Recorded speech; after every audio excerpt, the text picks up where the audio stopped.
Welcome, ladies and gentlemen, to the Relaxed Guardians podcast, episode 22. I'm your host this evening, Agnikai, joined by, as always, Sebs. How you doing, Sebs? Your life? That's nothing new. God damn it, man.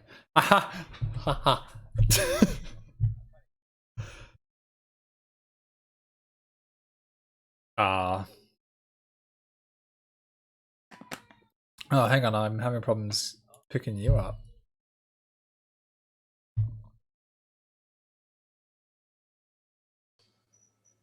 Try that, hopefully. Okay, I think I'm picking you up now. All right, cool. It just most probably be a better podcast if I wasn't picked up. I don't know why I did that. Your audio seemed fine for me a second ago. But anyway, you flew back from Perth? I flew back from Perth. It's fucked. Mm-hmm. And then my car, my company ute, decided that it wouldn't start. And then it was like, all up the motorway. So once I get to a certain speed, it's fine.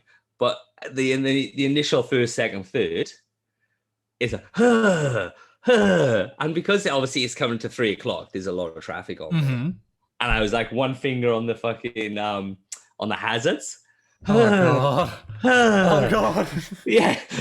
It was fucked. And I was like, I'm going. I was like, I don't want, because it's all motorway as well. That's the worst part. It's the bridge, it's the tunnel and all that sort of stuff. Yeah.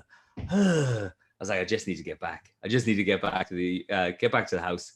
I can park it up aside. I'll go and take it to a garage tomorrow, and then we'll see where we go from there then. So I haven't touched Destiny for the last 10 days. I've been stuck, like what I like to say, the arsehole of Australia. You're like arsehole adjacent, all right? We got a big rock in the middle, and then you're on the other side, on the other cheek. Oh, fuck. It's just red dirt, and it gets everywhere. So you look tanned, but like a red sheen. Like, obviously you can see the tradie thing, and you're red, but it's all up your nose. Yeah, it's all up your nose, and then you kind of like trying to pick the buggers out, and then it's in your ears, and you're trying to like scoop your ears out, and it's tearing your skin to bits because obviously it's dry, and it's just fucking. Everyone's ginger there. They're just born that way.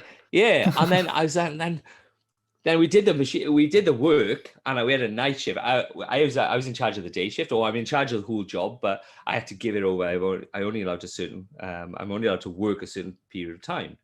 And so we had a night shift, and then I was like, look, mate, if this is lined up, you're all good to go. I can just do your job. Fantastic. And I was like, but you need to have this and this lined up first. Just go for gold. Right. So I come in the morning. How's it going, mate? How's it going? Great. Never moved. Didn't move. Didn't think. Those things lined up. I'm perfect. I was like, fucking amazing. Awesome. You just saved yourself for like a fair bit of hours because we were behind. Went up there. It had moved 30 mil. The holes that he was supposed to drill that like were 14 mil, was supposed to be 14 mil, and they went down to like fuck all. So I had to go back and do it. It's only a 350 grand belt. Only 350 grand. Once you fuck it up, it's pretty much, you will always see that fuck up because you have to fill it all back in and shit. It's a fucking nightmare to fill it back in. And this guy was like, oh, I'm really sorry. I was like, mate, I don't care. You the fuck who done it, not fucking me. I was like, I give the instructions. Your boss standing here as I give you the instructions. He knows you fucked up. I don't give a fuck. And so I fixed it. I managed to fix the problem. And then I left. And then they're running up last night. And the guy's like, yeah, it's running fucking fantastic. Because it was done properly. Yeah. It's running great. It's running fantastic. The problem is now they like me. So there's a good chance they'll ask for me back, which is even fucking worse because I don't want to go out to Western Australia. It's too far over there. Just move. But it's fucking too dark and be shit. 3 hours behind everything and like, well, literally the furthest away from civilization you could possibly be. They're 2 hours now because obviously the time change. Yeah, true. But, but it's fucked. It's fucked. Yeah, it's a good time. Yeah. But you had a fun Easter. You had a good Easter, did you? Well, I did because I was getting double time for 4 days straight. So it was like, I'm not going to say how much money I was earning out there for the for the individual days, but it was worth it, you know. About 320. Ooh, look at us in the vicinity. I wouldn't work. I wouldn't get out of bed for less than 350, to be honest. Anyway. Right. So, what have you been up to? This weekend, I was working. I worked Friday, Saturday, and Monday, even though it's supposed to be a long weekend. But my brother is building his house at the moment, and so I'm obviously painting it. And yeah, just trying to get that done as fast as we can because he's getting married in May, and they want to have the reception at the house, and it's like end of April is when it's going to be finished if we fucking push. So yeah. I did a lot of work on that. And then I had uni yesterday, and oh my fucking god! Oh, I hate working with people who are under the age of 20 years old. It's impossible. They're fucking idiots. I just fucking hate it. There's just something in their brain that just doesn't click yet. Anyway, for one of the classes that I do 2, and in both classes, everything has been group projects. Everything has been done in a group. We're on the last project now for this class, and I had to partner up with someone individually. Like, I had to go out and find someone. So for the entire week, I was messaging people like, have you got a partner? Have you got a partner? Blah, blah, blah. Everyone said no. Fuck, I don't have a partner. I got to the class yesterday, and I'm like, look, I don't have anyone. Everyone seems to be partnered up. I don't know what to do. And so we went through the list of people in the class, and the last person's like, oh, yeah, I don't have a partner. I was like, I messaged you a week ago asking if you had someone, and you told me that you are in a group. It's like, yeah, I just don't like doing group work. I wanted to do this assessment on my... And I like muted my mic. I'm like, this motherfucker! Everyone on this fucking Zoom call could see me losing my shit. And the teacher's like, I don't understand why you're in this course. You're a film student who doesn't want to be in a group. You're a moron. You should drop out. I still have to pay you with Sean because that's the way the fucking assessment works. So now I'm going to deal with it. Is that what he said? Is that what the teacher said? Said? Yeah, this is what... I'm going to deal with this guy for the next 2 fucking weeks of, I don't want to do group work. I don't want to write this essay with you. I'm like, whatever. Like, I'll write one myself, and I'll fucking email the tutor and everything, and I'll do it all properly, and I'll let him know that you are being a fucking cockhead. Do you think more people, the way we are now, more people are getting more anxious because obviously we're more internet based. We are more anxious that we don't like human interaction. We'd rather... Possibly. It's kind of weird because this class that this kid's in with me is a Zoom class like this because it's just theory based. So, but it's still weird. Like, no one will raise their hand to like answer a question or do any input. Like, most of the people in that class are under the age of 20. There's me and one other guy who are over the age of 20. And we're the only ones that ever fucking pipe up and answer questions. And there's been times where I've emailed the fucking tutor after class, like, look, I keep having the answers, but I don't want to keep putting my hand up because people need to be able to answer this shit themselves. Otherwise, they're not learning anything. So I'll answer if things get too quiet, but like, fuck, man, I can't keep doing it for, like, I'm not saying that it's the tutor's fault, but I can't keep doing it for them, you know? Well, you've never been in a mine induction because that is the rule. Do not ask questions. Oh, really? Yeah. You just don't answer. You just don't ask questions. You just get it done, finish. Oh, have you got any questions? You go. Then you go. Like, that is the written rule. Unless he turns on and asks you personally, he goes, Sebs, what's this? And you go, oh, this is this and this. Yeah. All right, cool. That's the thing. Like, at least you have the information if you were to be asked the question. These guys, well, including me, we're all still students technically. So it's like, if I get asked a question, I generally give the question a fair fucking go. Like, if I don't know, I'll be like, I don't know, but I think it's this. Half the time, they'll like ask a question. They'll be like, I wasn't listening. What was being said? Like, you're paying 40 grand to be in this Zoom call. Like, just listen, people. Anyway. Well, I've heard you're not paying this 40 grand because Kay is the she wears the money earner. Pants, you know? So she's bringing the fucking Kay is his future wife. Oh, geez. His future wife. She's kept this beautiful river. Obviously, she's Agnica is punching way above her weight because I went through all the pictures.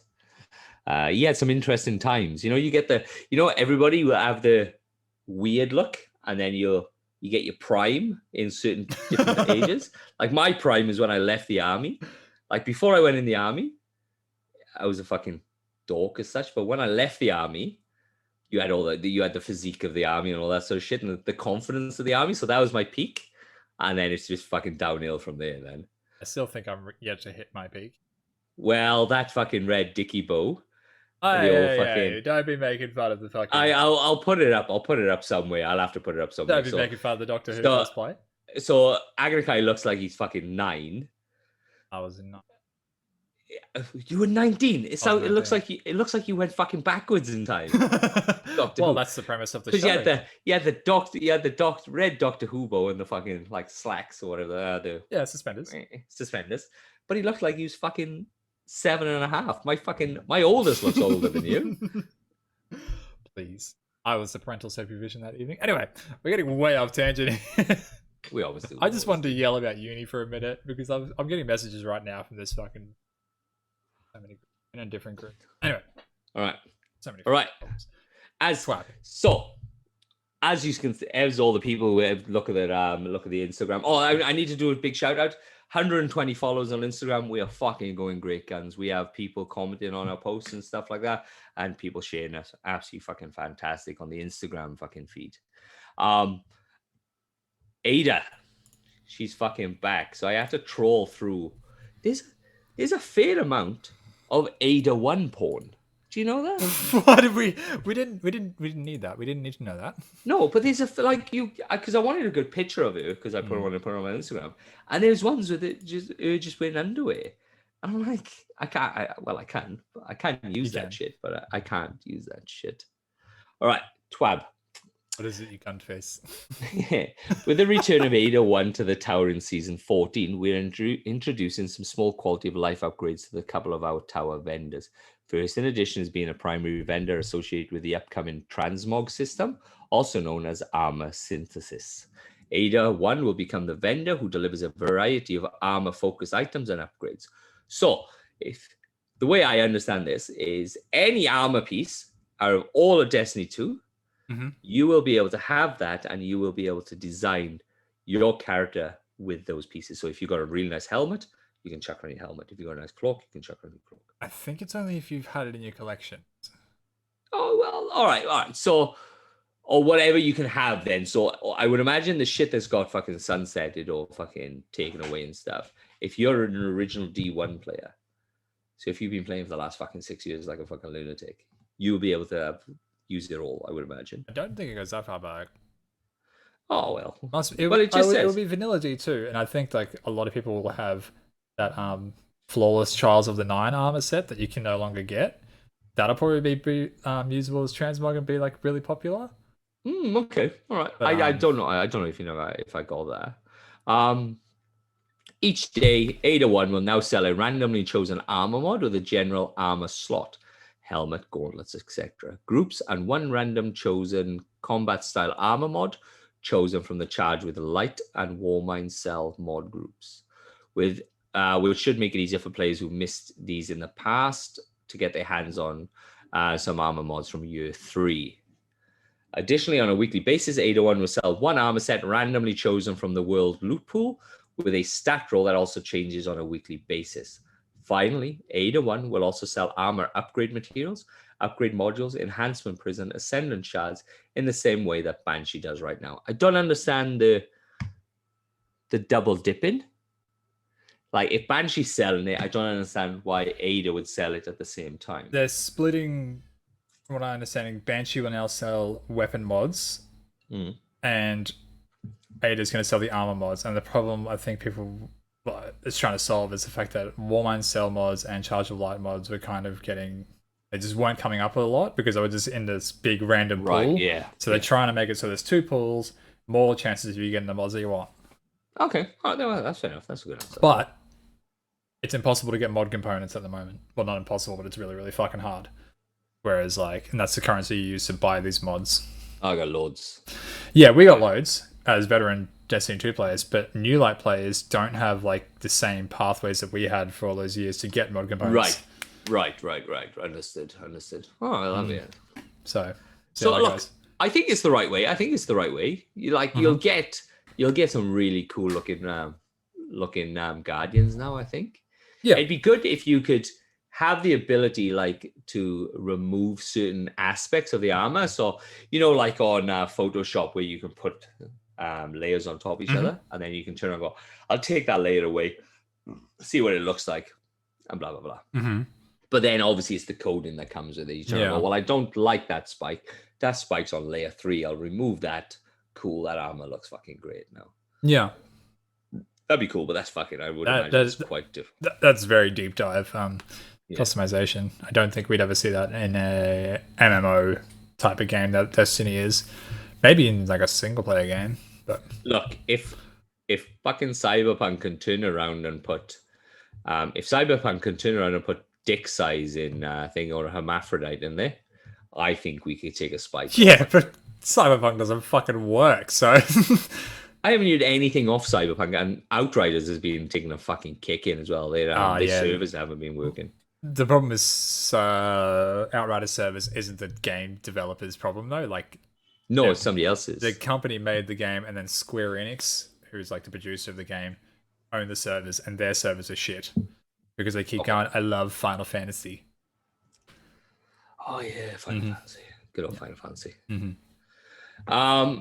801 will taking on armor responsibility. Banshee is getting a new revision of their inventory as well. The gunsmith will no longer send armor mods, but will retain the rest of the items that he currently sells. Additionally, on a weekly basis, Banshee 44 will sell a selection of 6 weapons, randomly chosen from weapons in the world loot pool, 2 weapons each from kinetic, energy, and power, with perk rolls on each weapon that are randomly determined at the start of the week. So at every weekly reset, when you log in, you can head to the tower and see what the gunsmith is selling, and maybe pick up a weapon you've been looking for with a roll you are excited to use.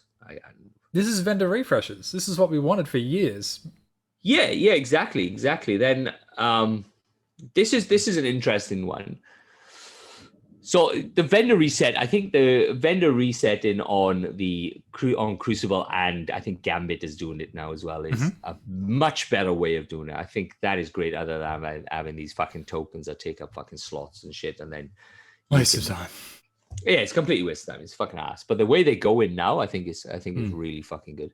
It's a repeatable direct path to a pinnacle that we can do after we've done all our pinnacles for the week. Yeah, exactly. Yeah. Well, I don't know whether it'll be. I don't know how we'll go into strikes, because with the strikes, it should work exactly the same. Every 2 levels, you will get a pinnacle.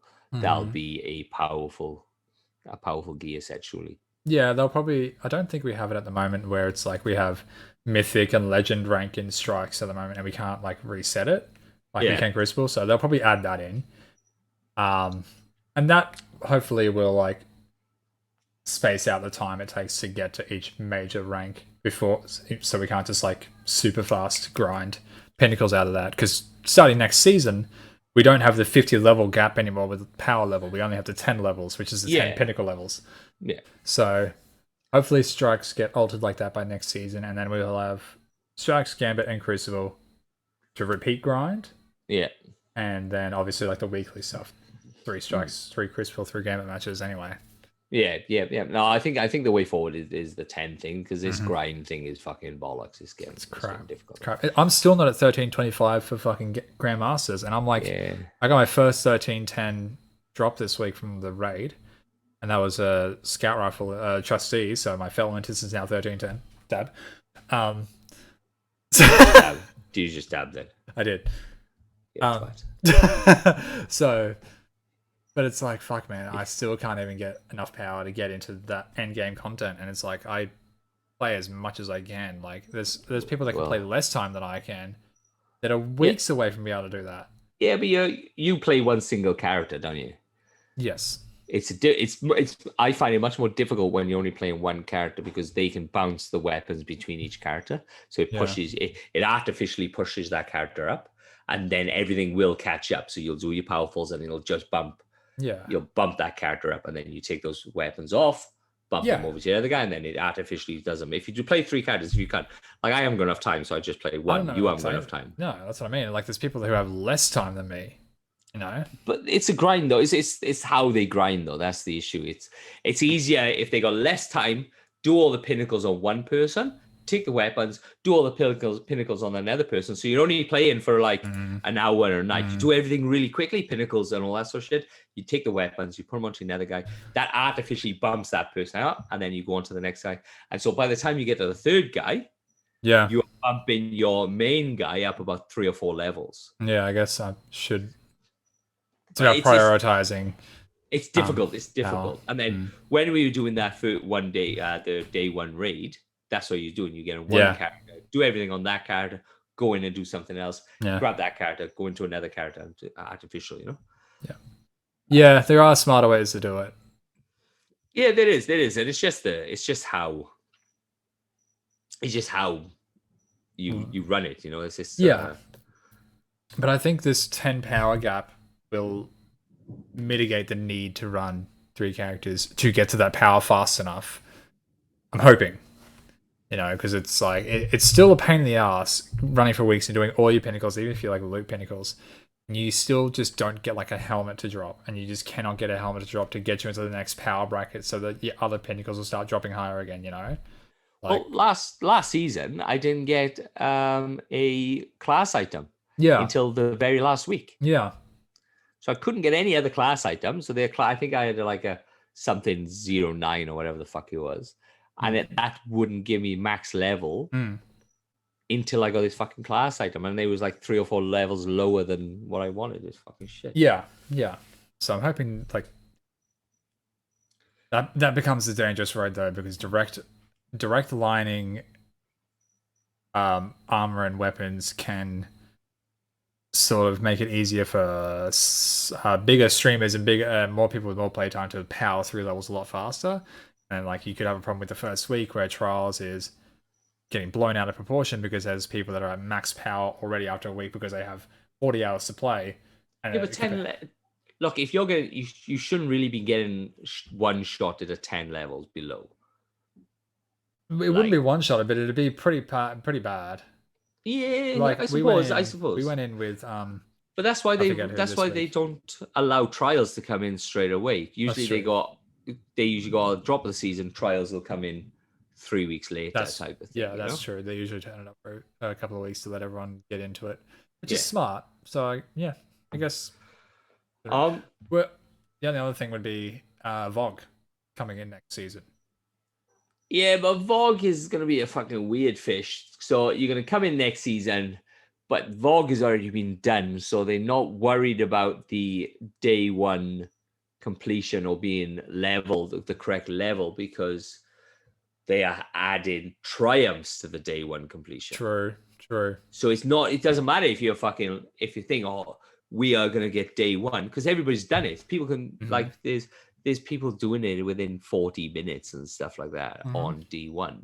So that's not going to be the day one completion. It's going to be completing the triumphs that is in with the VOG raid, you know? Yeah. Okay. So we'll see how it goes. We'll see how it works, obviously. Yeah. Because the next main raid is not coming out, I wouldn't imagine, until Witch Queen. Yeah, I would guess that as well. I think we're going to keep getting this sort of season strike combination. Yeah. Maybe towards the end of this year we'll get a Crucible season, hopefully, and it'll be more about the maps. And I don't know if we get like a revamp to Crucible or not. I'm hoping that they bring in some new game modes like Rift or Capture the Flag or something along those lines. Something that's not something that needs the wet PvP player mouths, you know, because it's at the moment it's not getting love, but they are trying to sort it out. There is rumors that they're trying to sort it out and shit like that. So well, you can see that they're trying to balance it already with balancing stasis, where they're nerfing stasis in PvP, but in PvE it doesn't get touched. So Duskfield's still super powerful in PvE. PvP they're kind of trash. Same with shurikens and whatnot. You know, you can see they're already like I said, they're already trying to work on it. They're not like the best thing I can say is they're not getting rid of it. They're just going to have to sort it out. Yeah. Whether it is going to be, like you said, revamped Crucible maps, because they've obviously brought in revamped D1 maps. So it's what stops them bringing in fucking Crucible fucking D1 Crucible strikes. I mean, strikes. You know what I mean? Game modes, yeah. So look, it'd be great if they could give a bit of love. Mm. I haven't played much fucking Crucible this year. All right. Yeah. Last one standing. Sorry, yeah. We have received some feedback on perks like celerity and bottomless grief from players that are asking what that they be added to intrinsic bonus to adept weapons. Weapons feature lead Chris Proctor is here to share some of his philosophies. Chris Proctor, when we launched Trials of Osiris, we made a new origin-specific perk for Trials weapons, celerity.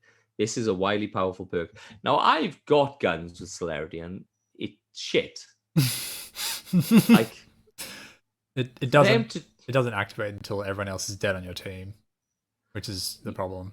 Well, this is what they say, and this leads on. This is a widely powerful perk: 100% aim assist, handling, and reload, plus reduced recoil and spread. This perk is nothing to be sneezed at, with very low uptime. So celerity works when you are the last Guardian standing on your team, and then once you are the last Guardian standing, it gives you super fucking bonuses.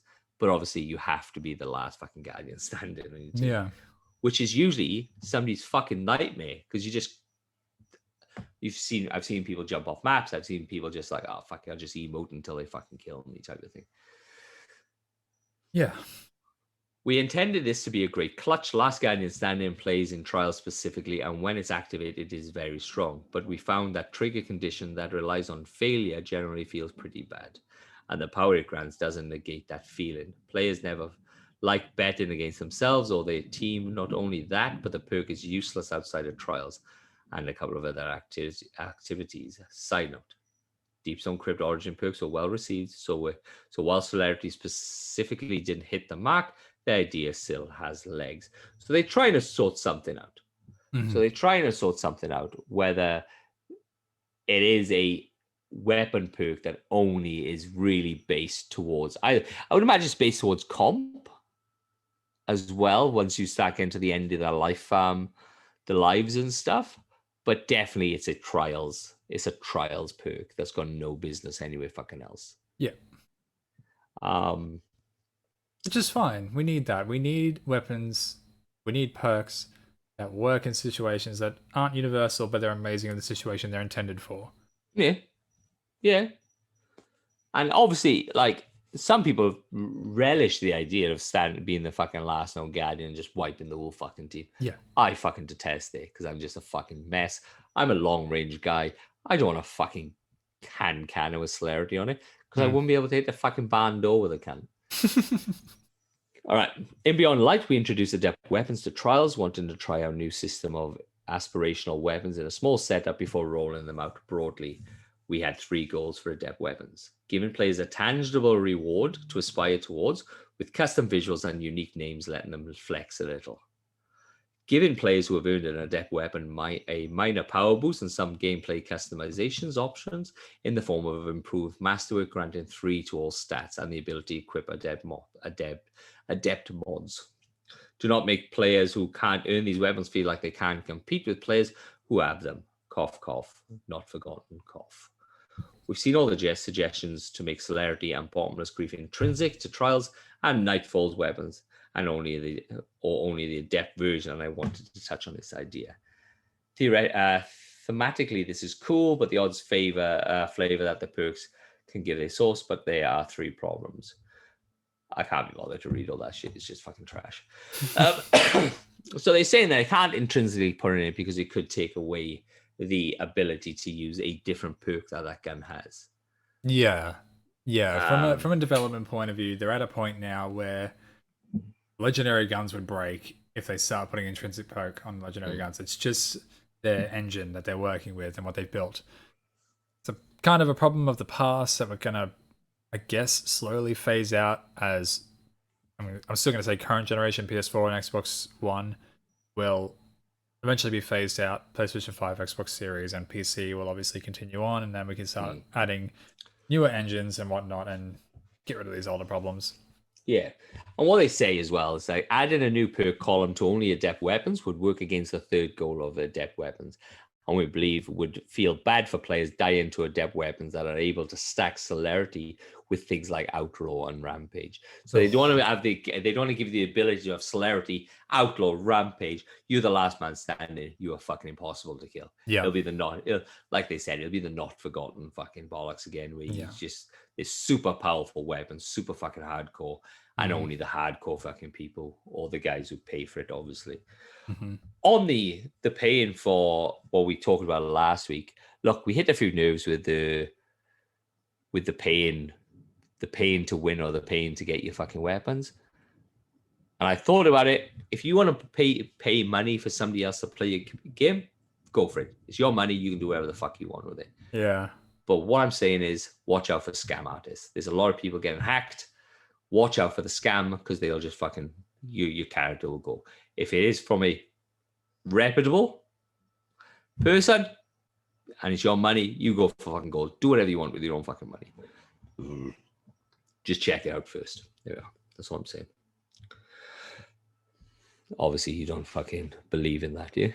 I do not. I think if you don't have time to earn the fucking thing, you don't deserve to use it. Like, well, I mean, yeah, you've got the time in the day. Like, no one has not enough time in the day. You just gotta prioritize what you're doing differently. It's like me leveling my character. Like, I could definitely be 1325 if I prioritize what I was doing better.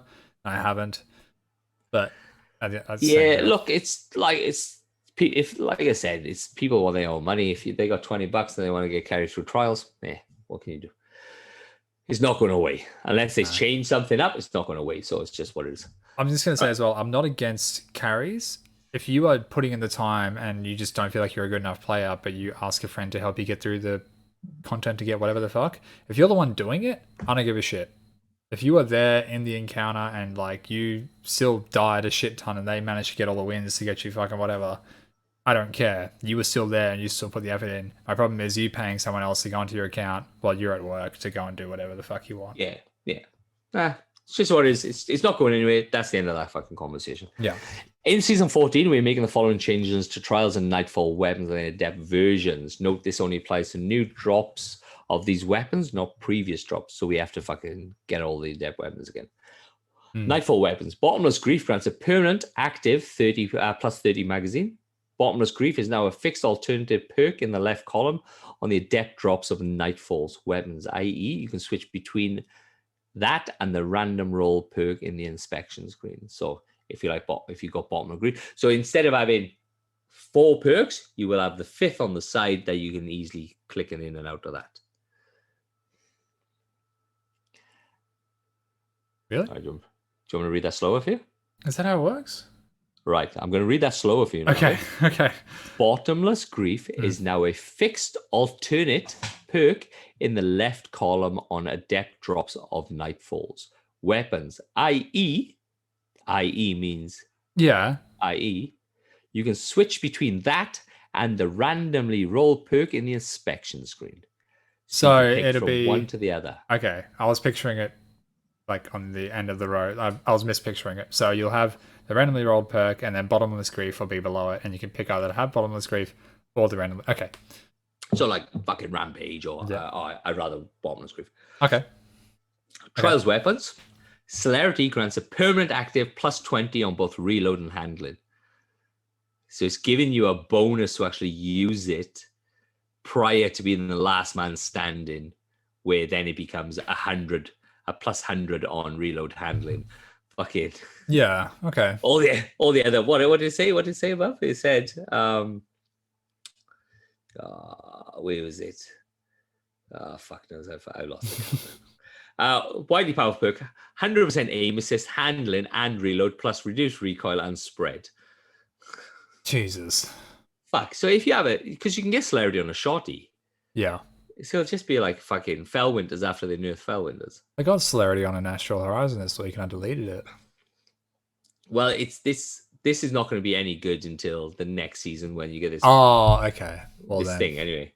Celerity is now a fixed alternative perk in the high right column of the adept drops of trial weapons, i.e.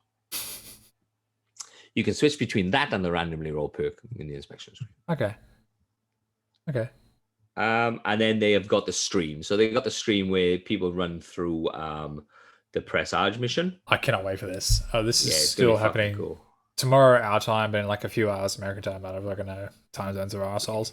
But I'll be watching that as a post stream thing, like when they leave it up to watch afterwards, and I'll be bringing that up next week to talk about because those are awesome. The Deep Stone Crypt one they did last week was awesome, but the only annoying thing is they had the game volume up like way high, so it was kind of hard to hear what they were talking about while everything was getting. And it was like 6 screens going at one time, so it's kind of annoying. Okay, yeah. So hopefully they sort out that audio thing. But other than that, it was really cool to listen to. Yep, and that's it. That's the 12 this week. It's not much, but is interesting future. Like they've decided on, they've realized that the obviously the fucking things are not hitting the mark, and they're trying to fucking rectify them. Yeah, I like the fact that the Transmog is coming in because it gives us more chance. Because people love their guardians. Good looking guardians is a guardian that kills. You know. I don't think they said it in the 12 this week, but like a few weeks back when they first announced Transmog, people were worried that Transmog was going to be silver based or bright dust based currency, and like you were just going to get screwed out of earning enough to use it. Apparently, what they're going to do is bring in a series of bounties that'll earn you the currency to transmog, and you can do like a fair bit, like a lot of activities to get the currency to do the transmogging and not have to worry about. But now these weekly bounty things, are coming in. That gives you an abundance of bright dust anyway. Oh, the seasonal challenges, yeah. So it gives you a shit ton of bright dust. So even if they just use bright dust. So yeah, it wouldn't be a super duper problem, but I think people are just worried about if they put bright dust in, then they can also make it a silver currency, and like then it becomes a feeling of I gotta pay to do transmogging. Like obviously not, but like you see it with the Eververse store, not everything goes to bright dust. Some things are always only available for silver, so eventually it might feel like I have to have silver to transmog maybe a certain piece of armor that I want to transmog. Say you had like flawless trials armor, but you can only transmog that if you use silver. I'm not saying this is going to happen, but this would be the worry. Yeah, because it'll just feel like a money making situation. Yeah, then, wouldn't it? Yeah. So it's good that it's a annoyingly a new currency, but it's a currency that we can directly earn. Yeah. Okay. All right. That's cool. All right. Yeah. So you gotta. I have a topic of the week. We're going to change things up and make it feel like a professional podcast. I was actually sort of reminiscing of Destiny 1 the other day, and a question came to my mind that has come up over the years, but like I don't think we've ever really spoken about, and it's to do with exotics. And exotics are in a funny place where like they constantly say in the lore of the exotics, take Bastion for example, where it's like this is your favorite weapon and you use this at all these battles and everything, and it was like your gun. But no exotic really ever has felt like our gun. You know? It's never really felt special to us specifically. Like I kind of like Dead Man's Tale. It's kind of fun for me to use.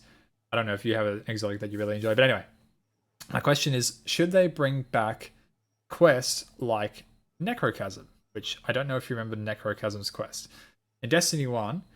When Crota came out, there was a drop that could happen where you kill a bunch of hive, and then eventually a blank white engram would drop, and it would drop like a blueprint of the hive like auto rifle looking guns. Yeah. It would drop one of those, and you could use that, and you kill a ton of hive until that turned into a legendary. And then to turn that legendary into an exotic, you'd have to go do the Crota raid on hard, get an item that randomly dropped, and that would turn into an exotic that if you got headshot kills, enemies would explode like a cursed thrall. And it was awesome because it was like that exotic feels like I made that exotic. And that was cool. You know what I mean? So that's a long way of saying it. Do you think we need that sort of stuff in Destiny again? Do you feel like we need that sort of questing to make exotics feel like they're more personal to us? The only issue I've got with that is D1, you had that system where you couldn't have the perk of the weapon. You had to kill certain things, you had to use that weapon, then that would unlock the other perk. And then you killed thing, and that would unlock another row and another row and another row. So you get used to the weapon with that one perk that you've gained, and then by the time you unlock the full weapon, you were so used to that weapon that like you were really good at fucking shooting that fucking it would feel like you're okay. Yeah. So but now they just go, well, there's all your perks. You just fucking go, and then people can go, oh, well, I don't like that weapon, but they haven't really got. It feels like any legendary. It feels like I haven't got used to that gun, but I'm so interchangeable now. I go, oh yeah, that perk. I've been told that perk is good now. All right, cool. I've got rid of that one now. That's a god roll. Blah blah blah. And it'll be the same thing. Then yeah, I like the fact that you have to use a gun for such a period of time that it opened up that gun to you, so you're really good at using that gun.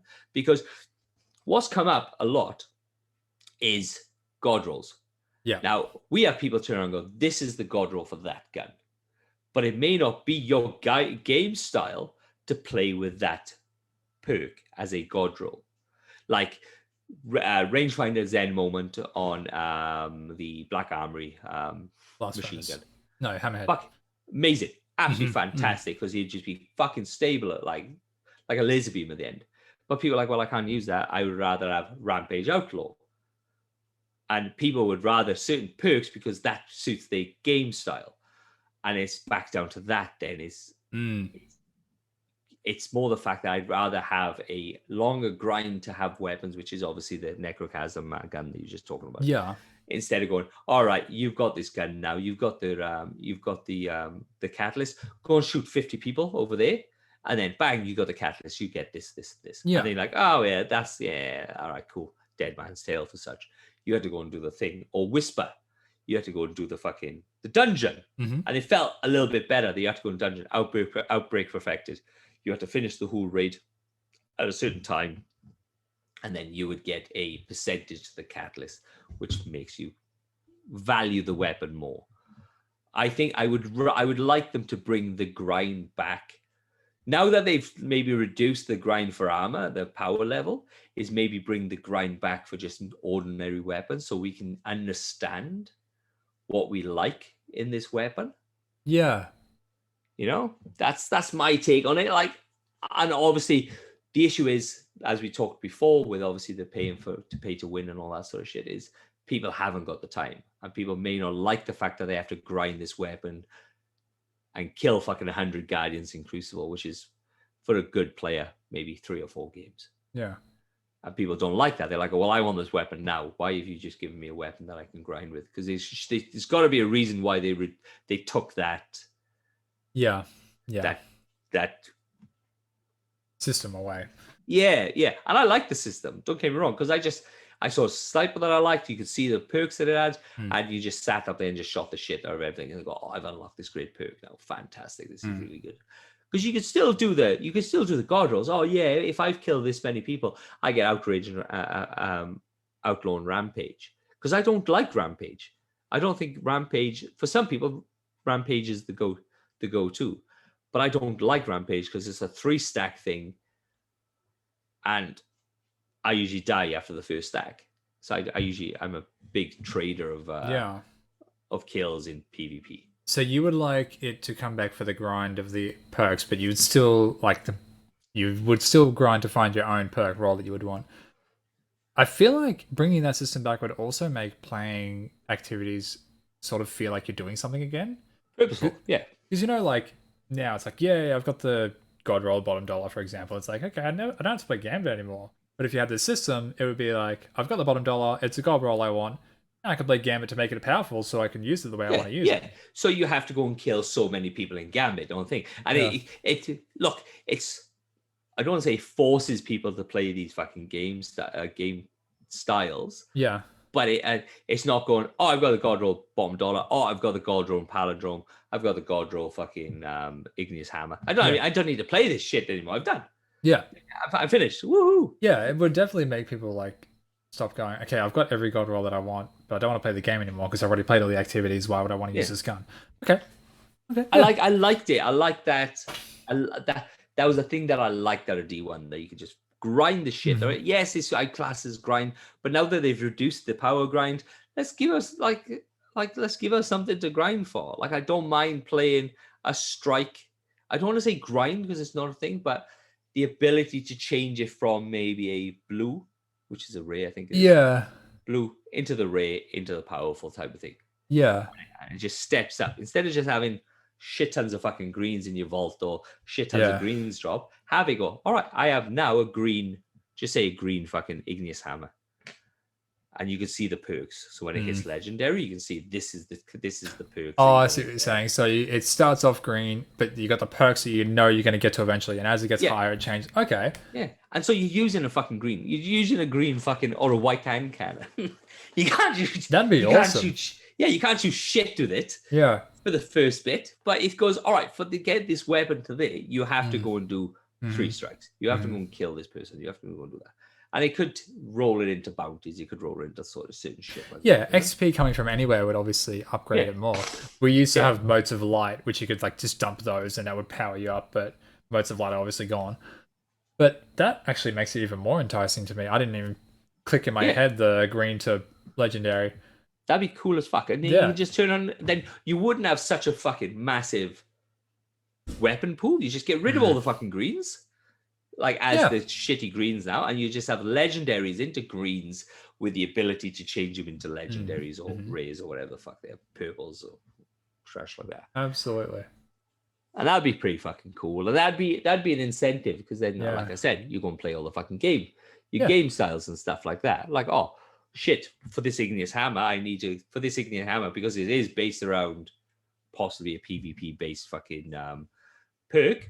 You have to go and play PvP to kill so many people together. And you're not just running in with a fucking like god roll, wrecking people.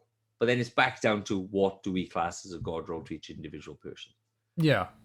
I like the god rolls you look on Little Light, obviously, that's the one that most people all like GG or whatever it is. And they all turn around and go, the god roll is this. And then you go, well, actually, that doesn't work for me. Yeah. Yeah. It would also, you were saying that it would feel like a grind, but right now the grind is you get as many levels as you can, and then you hit a soft cap, and then you kind of slow down, and you can't even, like, your powerfuls are the only thing that get you any more power up until a certain point, and then you hit the fucking pinnacle cap, like pinnacle wall with the last 10 levels, and it's like hitting a brick. Yeah. And with this 10 level system changing, you're just basically going to be hitting the brick wall straight away, obviously, but it wouldn't make the grind feel like you're just not doing anything until you get the powerful drop or the pinnacle drop in the piece that you want. Like you were saying, you had a class item that you couldn't get for ages. So you were playing the game and not feeling like you were getting anything done. So if we had this system in, it would be like, okay, I'm not getting my pinnacle drop where I want it yet, but I'm still working on this gun. And I'm still feeling like I'm progressing somewhere. Yeah. It'd be cool. It'd be reminiscent. Like people keep saying, oh, D1. But that's out of all of D1, that is the only thing I liked about it was the grind for the weapon. But just expand it. Just expand it. So you're not just trying to go grind. Legendary weapon, cool, expand it. Yeah. Or even just have them fucking, you can't even see them. You can't even see the fucking rolls. And they're like, fuck, I got celerity.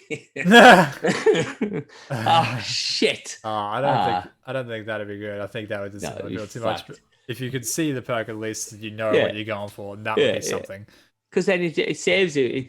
Because actually, you can even just take it. You can even then go, oh, that actually isn't that. You can put that in your vault, and it may come a fucking better perk afterwards. It may go, oh, by the way, we just buffed this, and then you go back to your gun store and go, shit, I've got this gun. Like Vince goes the other day, he goes, I have a Ikelos SMG, and it's got this and this and this, and it's a god roll. I was like, oh, fantastic. I'll go and have a look. And I had about 50 Nikoloses, and 2 of them with the same god rolls. I was like, wow, I'll give that a go. And then you got these god rolls. Yeah. Then you have to work at the god rolls. And you get used to the weapon then. Yeah. So, like we turn around and say we have PvP, we give XP, we give advice of PvP, use the weapon, continuously use that weapon, because you will get to know that weapon. Don't just go, well, that's not working for me, I'll just go back to something else. Or that's not working, I'll go to this, or that's not thinking. You just keep swapping up, so you're never used to the one weapon. Yeah. It would keep you on that one. Yeah. It'll keep you, oh shit, I've got this perk now. Cool, let's see how this works. Let's see how, and you'll notice then if it actually changes your gameplay. As well. Yeah. Because you'll be like, oh, for this gun will shoot everywhere. But then I've got a new perk that like Zen moment. So after the initial fucking trigger release, it makes it fucking the handling or the target acquisition a lot fucking better. and they go, shit, look how fucking cool that is. And then you like that, you may like the perk, and it may be a god roll to you then. But at the moment, we just go, that's a god roll, fuck shit, cool. Like Fellwinter's, the sliding. Oh yeah. I don't do sliding. I can't do sliding. I can't do the trigger button quick enough. So, but you get some people are fucking great at sliding. Yeah. So you may get the perk, obviously, if you upgrade the Fellwinters to a certain point, and they go, now you have to do this one, and you have to slide. Yeah. It'll give you the ability to practice the sliding, because you need to do slide kills to get this one, to get this fucking perk. Yeah. And so you go, shit, I have to do 50 slide kills. Yeah. And then you'll fucking either fucking hit the fucking brick wall, whatever the fuck you want to do, or you'll be fucking greater and you get a fucking perk almost fucking straight away. I'm going to kind of take it to a kind of Pokemon comparison here, but it will make sense. So what if you just had like the blank gun, right? Kind of like an Eevee. And just the way that you played with it changed its evolution. So like if you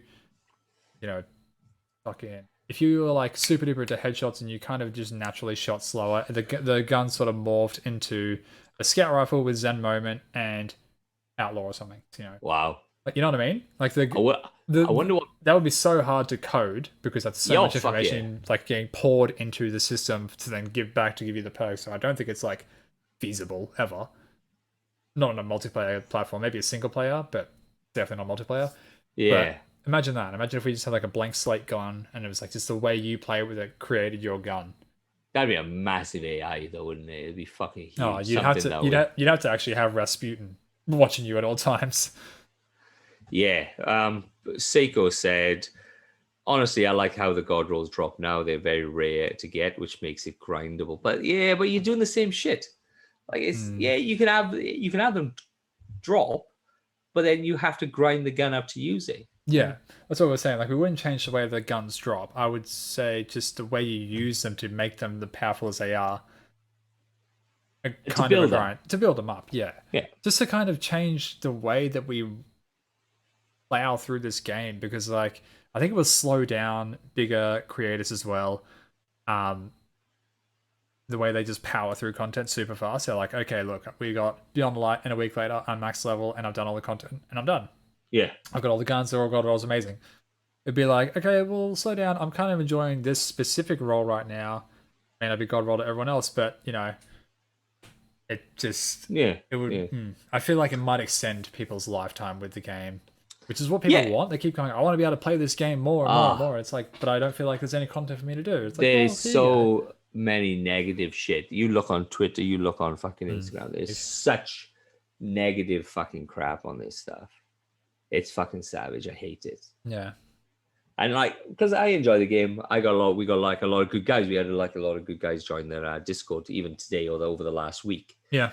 But shout out to you guys, by the way. Everyone. Yeah, good. Everyone that's jumped in has been amazing. Yeah. But in the negativity, I obviously the internet is allowing people to be more negative with their views, where they wouldn't have the ability to be more be negative usually. And it's got much more of an audience. Like this guy who was just ranting about how he hates Bungie, just hates it. And then he went on to say, well, I hate this person. And he was a celebrity. And he goes, I hate this person, blah, blah, blah. The next one was back onto Bungie. And the next couple was, I hate these celebrities. And I was like, and people are retweeting this shit like 2,500 times and shit like that. I'm like, fuck you. It's even disgusting. And I know this is in Destiny, but the new Falcon Winter Soldier show, how they've got the new Captain America on that, Agent America, whatever, the actor. People are sending the actor fucking death threats in real life because he's not Steve Rogers in the show. Like, he was never meant to be Captain America or some fucking bullshit. And it's just like neckbeards sending fucking horrible messages to someone who's just acting. It's comics though. If you ever read of it, look, I know the end of what's going to happen. Like, if it's the arc that I know it's going to go on. I'm like, Look, it's all loosely based on different arcs, but I just think it's disgusting how it's like people think they can just go because they don't know my actual name or they can't see my actual face. I can just tell them to go hang themselves and I can be okay with it. Like, it's you would never do that in real life. You wouldn't, like 9 out of 10 of these fucking people would never even say something to someone else in real fucking life. Yeah. But because they're behind a screen, it's fucking disgusting. I don't particularly like the Falcon. I don't mind the Winter Soldier. I don't like the Falcon in the comics. He kills me. Hmm. But I watched the first one. I was like, the first episode. I was like, fuck. Yeah. By the second episode, I was like, yeah, these fucking one-liners. These fucking Yeah, guys they're are zinging. just They're zinging. They're fucking funny. zinging off these one-liners. Oh, and then on the third episode, like, you're supposed to go left. He goes, every fucking superhero movie, every movie, you Yeah. go this way. Yeah. And he goes, but you went the wrong way. He goes, yeah, because you went the wrong way. And I was Yeah. like, that is fucking awesome. The zinging off each other is fantastic. Yeah. It's going really great. And it's just like, even what happened with fucking Outright is like developers of that were getting death threats because the servers weren't working. I'm like, it's just disgusting. Nuts, man. I think it's fucked. fucked. And like, I think internet anonymity needs to disappear. And I know we use a gamer tag as our fucking You can use call my signs. normal- Yeah, like we call each other by our real names half the time. Fucking anyway, like we don't hide it. We just use it because it's what's on the screen 9 times out of 10 anyway. But if my gamer tag was my actual name, I wouldn't be any different. I would absolutely say what I say still because I stand by what I say. Exactly. Yeah. People that send death threats and shit like that would never stand by what they say in person or if their real name is out there. And I think we need to get to that point again. Yeah. You know? Yeah. It's fucked. It's just fucking. I mean, fuck, you can see my face. Like, People take shit too seriously. anyway. All right. Back to all right. Back to the motherfucking law. Yeah, so let's go into your law.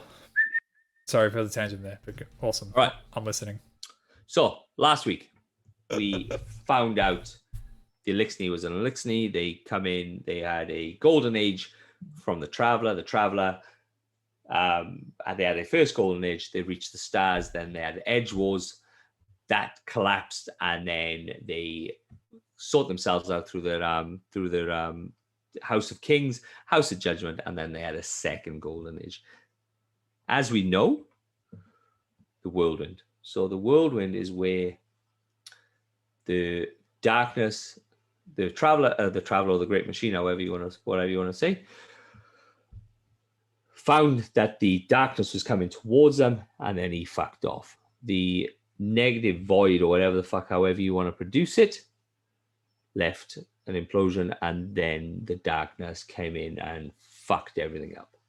There is other lore. There is what Bungie's got though from the original stuff, the stuff where they come out, their lore is very, very light, because I think they went through a big realizations later on that people were really interested in the lore, and then they fleshed everything out later on, further on in the system.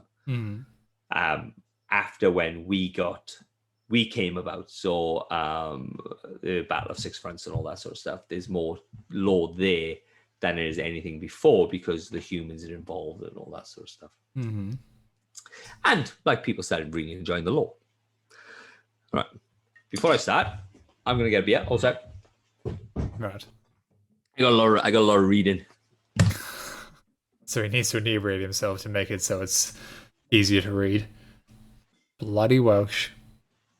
But no, yeah, he's right. There was actually a period, and what kind of he was talking about was Destiny 1, we had the Grimoire cards as well, and they sort of gave us lore, but they were so like bite-sized. And then when Destiny 2 came about, we started getting like whole pages on every gun and every piece of armor and every ghost, and it's like massively different. I think they hired more lore writers to flesh things out. You know, totally different time. So that's what we're trying to get more now rather than we did. There's fuck all. So what we know, and I caught on again, Verix was alive. So there's Verix, there's Krask, which is the guy who was running House of Kings, I think. I can't remember. And there's only like 3 people alive now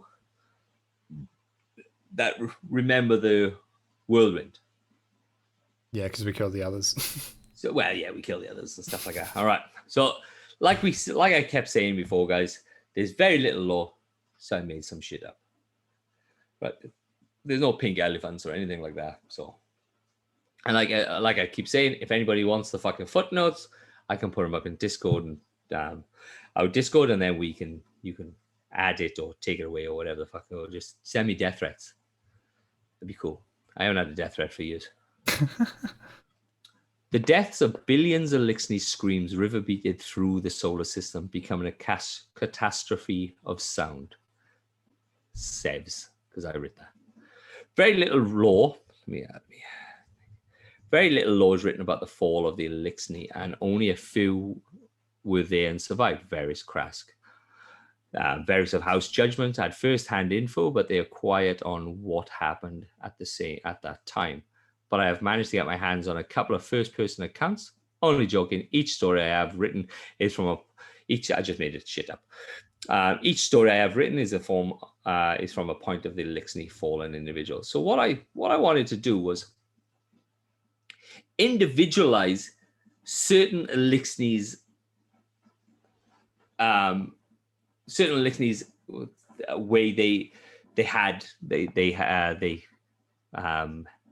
Experiences? received. Yeah, they experienced. That's a better word. They experienced the whirlwind. So I've just taken a fucking load and I've just written a little story of each one. Cool. Right? This is something I want to do when I write a book. I want to have a war and then have each person's experience in the book. And that's just one war, each person's experience in the war, which I thought would be fucking cool. That's very cool. All right. Drasko, Kel of House of Knives. Shuttle. Can you hear me, Reese? Come in, Reese. The frantic Dreg shouted through the comset, looking back at the Kel. Drasko, his forearms steepled, his fingers rubbing at his mandibles. The only thing that gave away his worry was the faint clicking deep within his chest. Keep trying, he said, his voice deep. They came from the darkness of space. The only thing that gave the pitch black ships away was the triangle void they produced as they crossed the paths of stars, and the iridescent sheen that rippled across their surface as the Kel of House of Knives opened fire. But nothing, no glorious explosion, just a faint implosion of the dull clap of space rushed into the void where the explosion should have been. The ketch of House of Lies imploded, its hull tore apart like nothing. The fires that raced through the deck snuffed out as the vacuum of space breached its shields. Bodies of the Elixni floated, twirling in macabre dance. Guess how your Drasko yelled. These would be his last words. Woomph was the sound of the void, and these would be the last sounds that he heard. A choking feeling began in his chest, the cold of space seeping into his bones.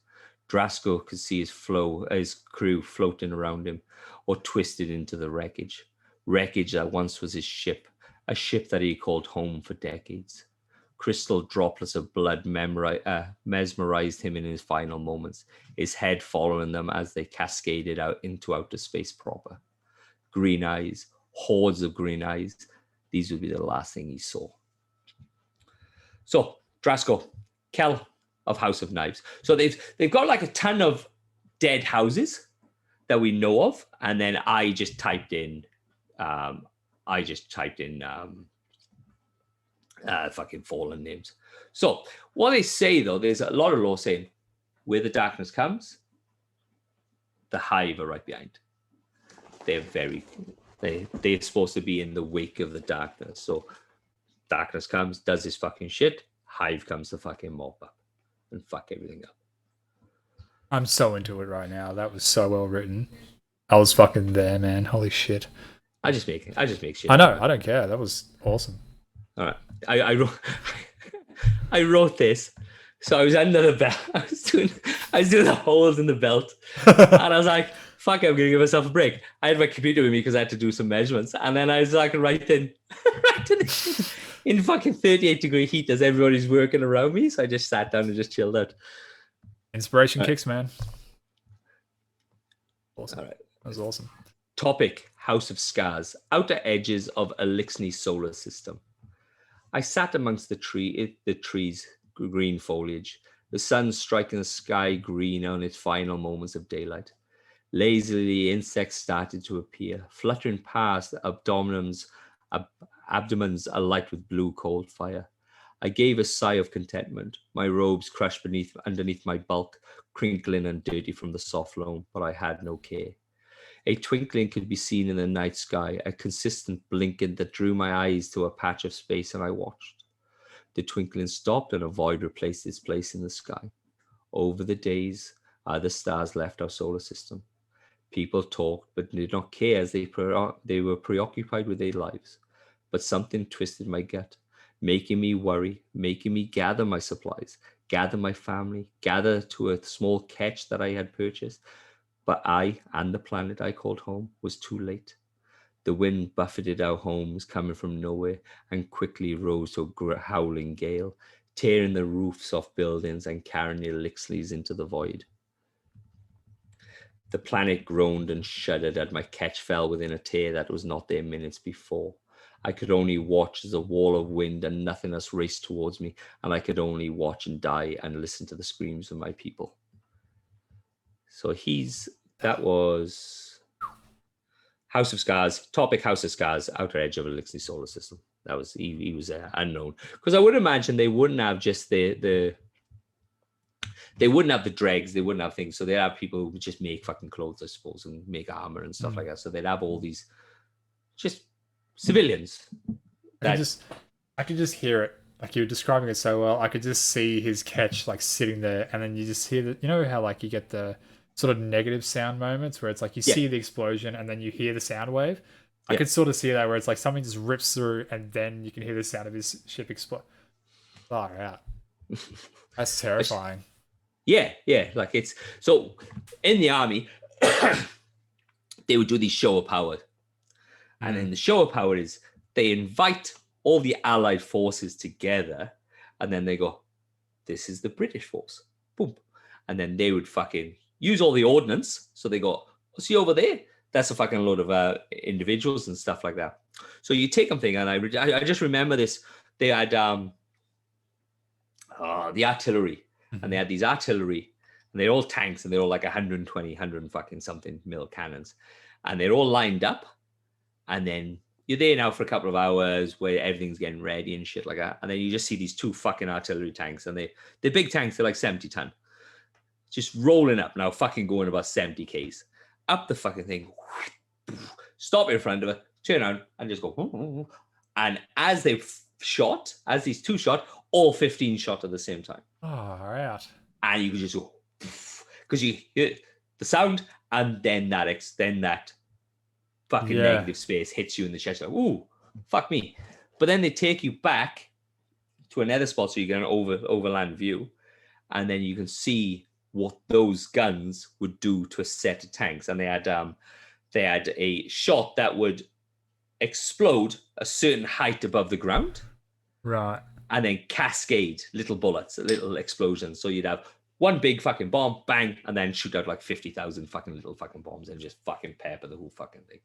And so then you can get sort of bang, and then they have the guns. They have the guns on the fucking on the planes, and they were saying that they shoot this fucking gun on a plane, and it actually pushes the plane back, so they have to thrust forward to pull out.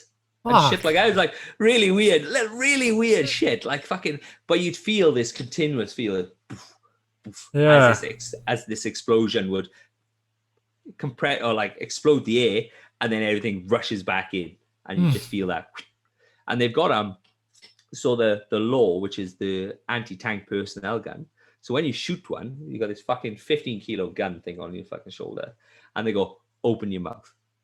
And you're like, okay. He goes, keep your mouth open, don't fucking close it. Because what it does, you shoot it, it'll fucking go, and it'll suck all the air out of your fucking lungs. Because it'll just use it, and then everything explodes, or the thruster thing fucking shoots off, and then all the air goes. And so they'll suck all the air out of your lung. You're like, for like a split second. Be like, if you keep it in, it could really hurt you. Wow. And stuff like that, just fuck you up. But that's what I was imagining as I was making this shit. Isn't it funny how you pull from life when you're writing things, and you don't think about those things for 20 years, and then you're like writing a story about a video game. You're like, you remember that time a rocket shot and I had to hold my mouth open? How can I use that? Veldis, Archeon of House of Wolves, Reese. A keening sound of pain was heard around the planet. Something was happening on the outer edges of our world, and the great machine could feel it. The swirls of his outer skin could be seen to quicken as the sound intensified. The sound grated at my mind, tearing at the synapses of my brain, until my screams and all the other Archeon's voice combined with my own. The great machine was leaving in stops and starts, breaking unseen chains that held it to low orbit of Reese. And as quickly as that, it was gone. The great machine had left us. In its wake, an implosion of air and nothingness, a void absent of sound took its place, reducing buildings to its foundation and my people to nothingness. So Archeons are like the priests. I class them as they're the priests of You got archons, and then you got archon priests who deal with the Archons service. even. Sorry, no Archeons. I fucking misspelled it. Archons. Well, Archons. spelled the same, said differently, but you got archons and then archon priests who deal with the high servitors that deal with the splitting of the ether. Archons are like the leader. So I would. So I'm kind of saying that they may have had the direct link to the traveler. Like they're supposed to say the speaker has the direct link. Yeah. And whether, I don't know, I'm obviously making up, whether there was just one speaker or was every other follower of the traveler could have a direct line and listen to him. Because they're saying now, with spoilers, with Crow, there's always been people that could listen to the traveler, and looks like there's going to be more and more people that can be able to hear the traveler. Yeah. Later on. Yeah. As he's walk up type of thing. Yeah. Well, the Crow is the first one that we know of since the previous speaker to actually have these vision dreams that actually are like received from the traveler. We thought we were sort of getting them at first when Destiny 2 Vanilla launched, but that sort of tapered off into a weird story that never came fully around. Yeah, I don't think we've ever been told if the Fallen or any other species sort of had this same connection. I don't know. They have now.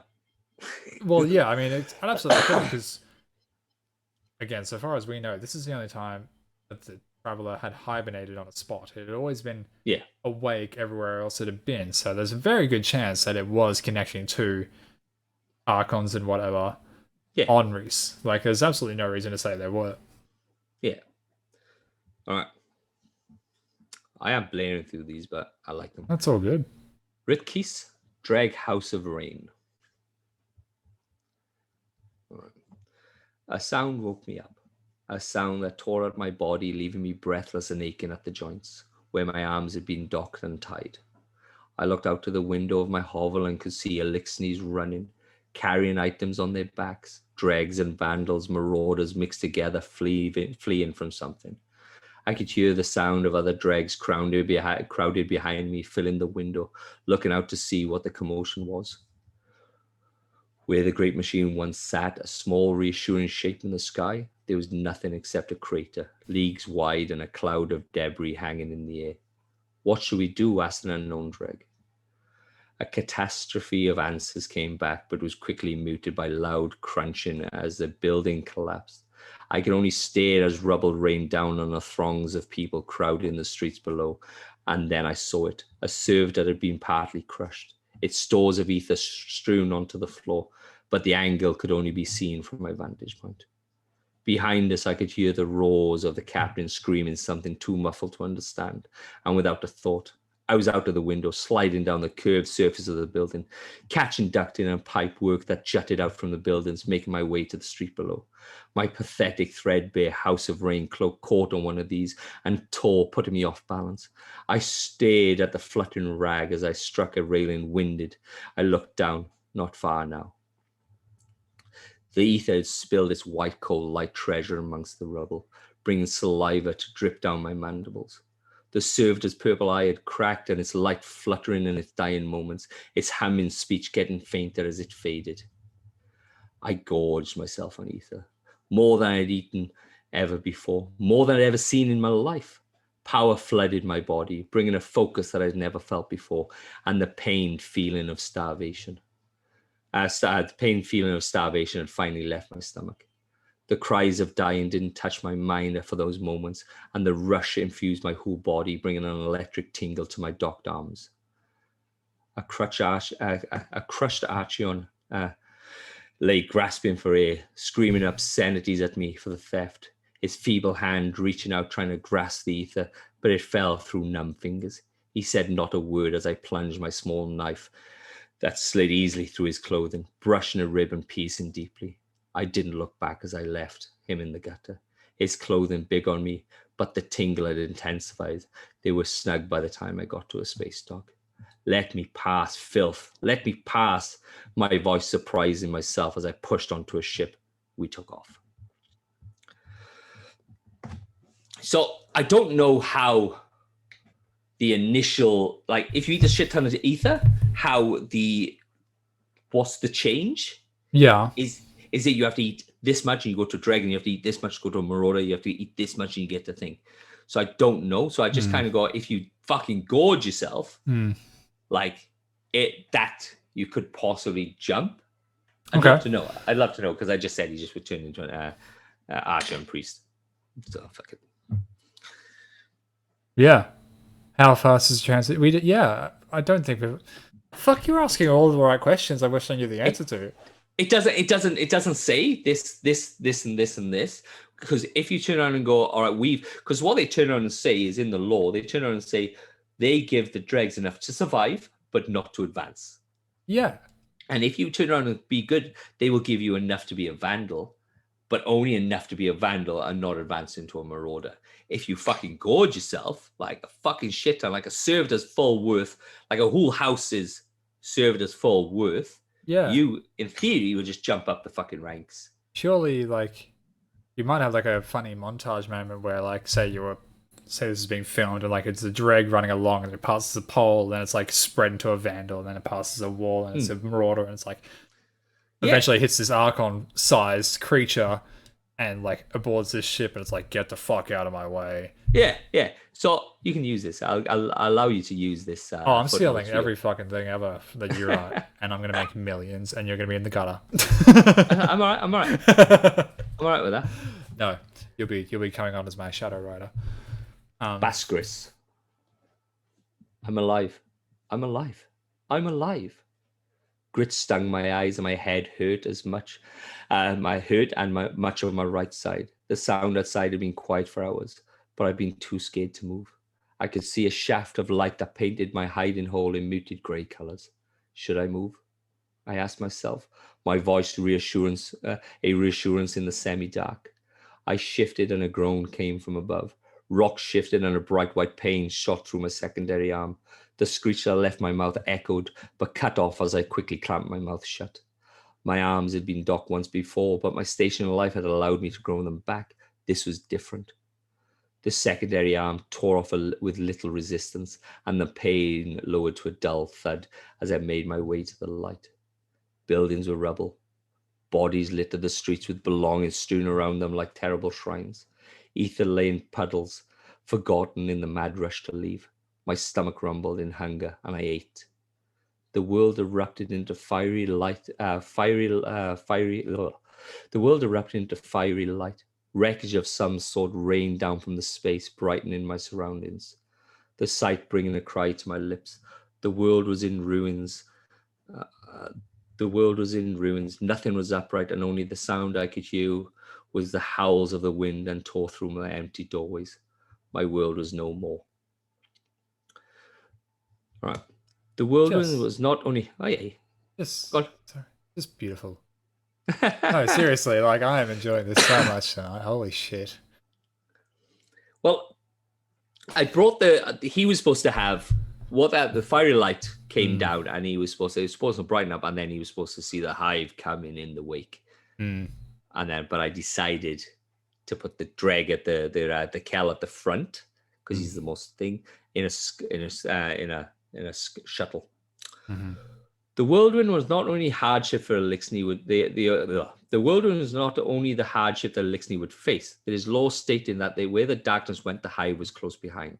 They would finish any stragglers as they'd done for eons before, tearing into crippled homeworlds until there was nothing. Could this be what had happened to the 4 now missing planets? Once others had heard what had happened to the Elixni, they also came to steal the secrets of these blessed people that was once looked over by the Great Machine. The Great Machine that catapulted this race into super evolved spacefaring people. And others had become jealous of these secrets. They were plundered and murdered. The house fractured, the Elixni people faded. The house is fractured, and the Elixni people faded, and the fallen grew from the catastrophe. A savage race of space pirates that honed their skills and ruthlessness to the people on the people that tried to steal from them. They took back what they wanted, but they would forever be changed. The distrust of other houses grew until all-out war would be called if another house encroached on their territory. But each had the same vow. Each had this mantra that was repeated throughout each and every catch from each Dreg's and Vandal's mouth. We will get the great machine back. And so that's my lore up until... That's my lore. So that's my lore up until a certain point of the end of the Whirlwind, and then we kind of go into all the other stuff. Then. Yeah, and that's the transition point from Elixir to Fallen, which is kind of the Elixir see the term Fallen as a slang against them, but that's kind of what we perceive them as. You know, they're shadows of their former glory. Yeah, well, I sent you some lore, and it's off. It's off the Lord of Wolves. Mm-hmm. Let me try and find it. I can't remember when I sent it. What should I get? So the Lord of Wolves. Let me turn around and say is they don't name themselves. The Guardians have named them these people because of what they act like. Yeah, purely to be mean. Yeah. So the way they were said is like, do you think I call Mithrax was like, do you think I'd call myself Mithrax? It was he changed it to a 2-syllable word as if it was a slur against him, but the Guardians gave him the name. Did you read that? Yeah, I do remember that. Yeah, and it was just a good thing of where you could get into that and you're like, oh wow, because they didn't name themselves. They would have named themselves a completely different fucking thing that was prevalent on their planet. But because they've attacked us, we give them the name as a slight. Yeah. Is the Lord of Wolves, isn't it? Lord of Wolves shotgun. Yes. I think that's where he's talking about, where he's like, why do you call me Mithrax when I am Mithrax or something like that? Yeah. It's kind of, they don't have like certain vowels in their names, but we still, so we call them a name with our language. Yeah. Yeah. So it's such a good, like for that, it's such a good thing. We just been cunts. Yeah, we are. All right, there we are. Here we go. This is Lord of Wolves lore. By the right alone do I rule. Why do they call themselves wolves? The hunter asks. You guys don't have any wolves on your home world, do you? Nama, the captain replies. He has perched on a rusted out skiff. He scans the horizon, trying to remember the way to the crypt. So why then? Most people haven't ever seen one. Yeah, the warlock chimes in. I've never even heard of wolves till I went to the Iron Temple. The captain cocks his head in a way that makes him look very like a squat hulking owl. Why Elixir accepts name Fallen? Why wolves accept name wolves? Why Mithrax is now? He grimaces as he mimes their accent, showing his serrated teeth. Mithrax. He raises in one fluid motion and stands at his full height. Why speak Guardian way instead of Elixir? Doc things do not word themselves. He hops down, brushing past the hunter and the warlock with rippling strength of a hunted tiger. House of Wolves. They've been Maraskaliasian, gentle weavers. Come, I know the way. So before they were named House of Wolves, they were House of Gentle Weavers. And it's just the way they reacted that we call them wolves. Give them the name, you know? Jesus. Yeah, I thought that was pretty cool. I got lost in thought there. Yeah. Are we racist? Are we assholes?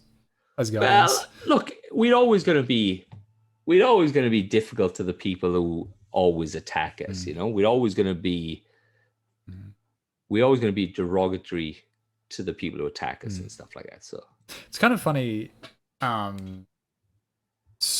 As veteran players, we get different dialogues to new light players, and veteran ghosts usually refer to Fallen now as Elixir specifically, and more after the season of the hunt, because Crow is very much on.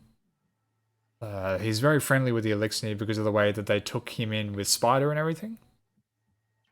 And so when Season of the Hunt was happening and they were getting turned and they were like, by Zevil Wrath, and Pro was like, I don't want to be killing these Elixni, but we have to because of what has corrupted them. And it's like, he's very much like, I want to call them by their original name and I want to respect them by their original ways.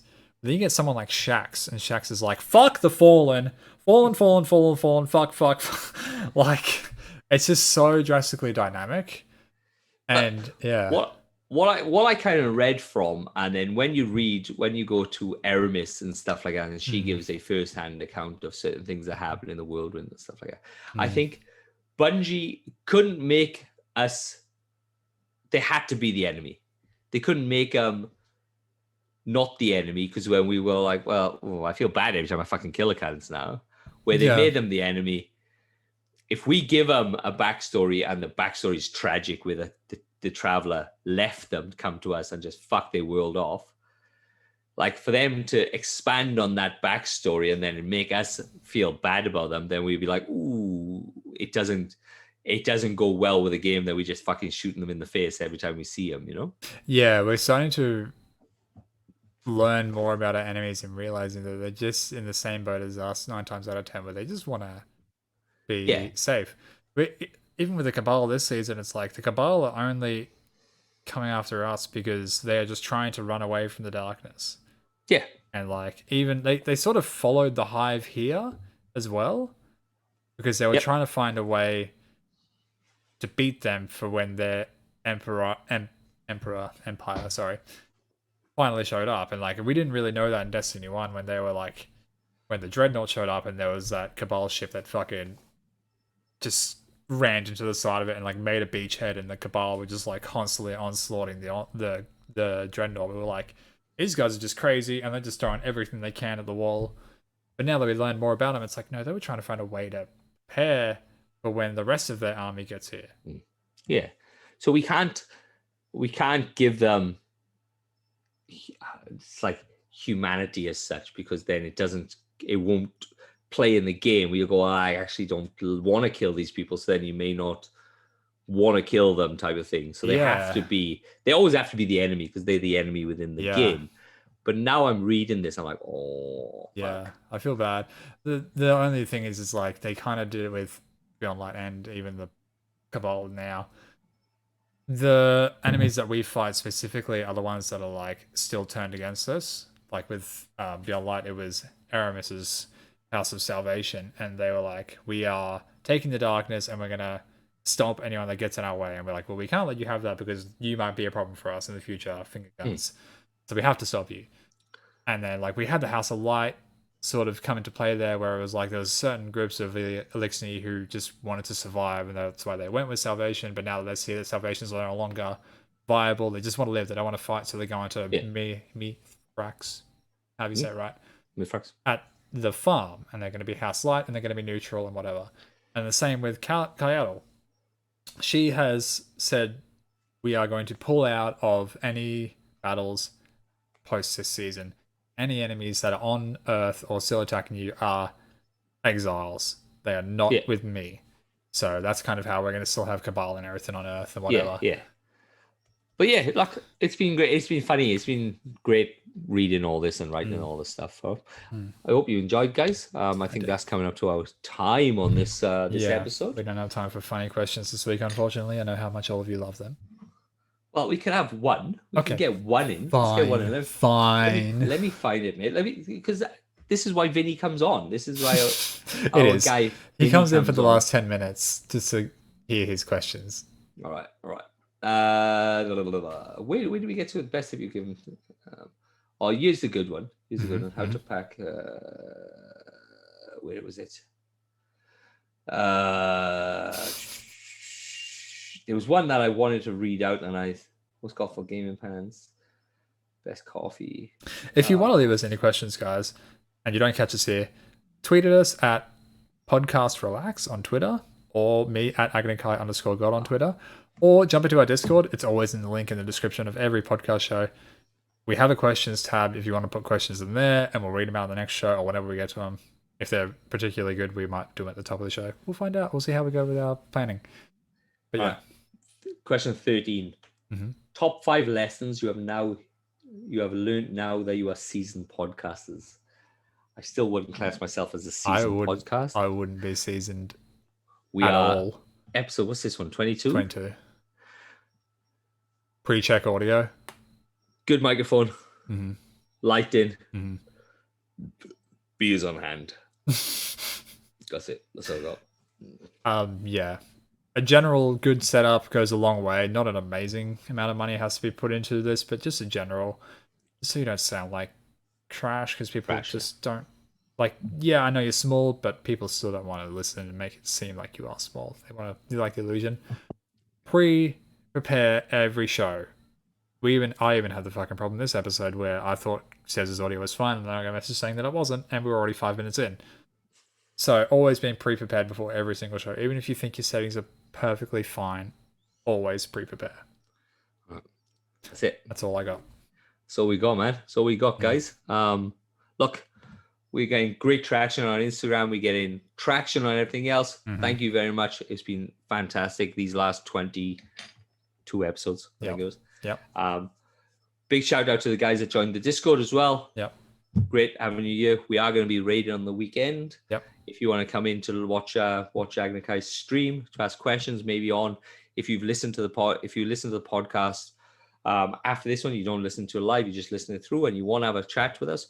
We usually, if Agnakai's on, I'm usually on. Ask him some questions. I'll answer some questions. Yeah. Like I said before, if you want the footnotes, Agnakai, I will send them to you. You can go for fucking gold. You can check my grammar out because it's fucking trash. I wouldn't dream of it. All right. Fuck you all. All right. And I'm out, and I will be on. I'm going to be on the fucking computer. Boo. Out. I'm going to jump over to a live stream of me playing in about 5. I'm going to have like a 5-minute intermission, and then we'll be over there, guys. So stick around. If you're not going to, thanks for listening. And always come back next week. We love you. We'll see ya.